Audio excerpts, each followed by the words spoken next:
The Gospel according to Matthew, chapter 16. The Pharisees ask for a sign. Some Pharisees and Sadducees came to see Jesus. To put him to the test, they asked him for some sign from God. Jesus answered, "When it is evening, you say it will be a fine day, for the sky is red. And in the morning you say stormy weather today, for the sky is red and overcast. Hypocrites, if you know how to interpret the appearance of the sky, why can you not interpret the signs of the times? An evil and unbelieving people want a sign, but no sign will be given to it except the sign of Jonah." So Jesus left them and went away. When the disciples went to the other side of the lake, they forgot to take any bread. It was then that Jesus said to them, "Take care, be on your guard against the yeast of the Pharisees and Sadducees."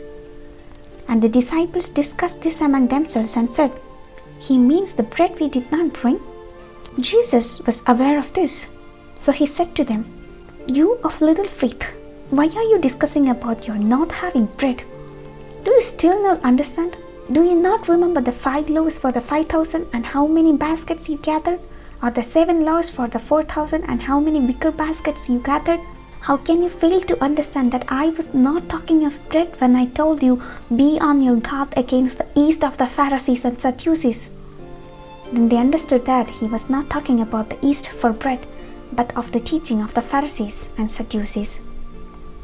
Peter's profession of faith. After that, Jesus came to the region of Caesarea Philippi. He asked his disciples, "Who do people say the Son of Man is?" They said, "Some say you are John the Baptist, others Elijah, or Jeremiah, or one of the prophets." Jesus asked them, "But you, who do you say I am?" Peter answered, "You are the Christ, the Son of the living God."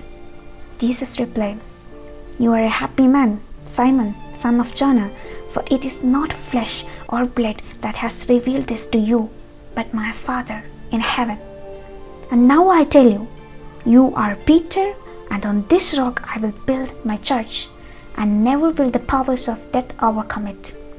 I will give you the keys of the kingdom of heaven. Whatever you bind on earth shall be bound in heaven, and what you unbind on earth shall be unbound in heaven." Then he ordered his disciples not to tell anyone that he was the Christ. Jesus predicts his death. From that day, Jesus began to make it clear to his disciples that he must go to Jerusalem and suffer many things from the Jewish authorities, the chief priests, and the teachers of the law, and be killed and be raised on the 3rd day. Then Peter took him aside and began to reproach him. "Never, Lord, no, this must never happen to you." But Jesus turned to him and said, "Get behind me, Satan. You are a stumbling block to me. Your thoughts are not from God, but from man." Then Jesus said to his disciples, "If anyone wants to come after me, let him deny himself, take up his cross, and follow me. For whoever chooses to save his life will lose it, but the one who loses his life for my sake will find it. What will you gain by winning the whole world if you lose your life? There is nothing you can give to recover your life.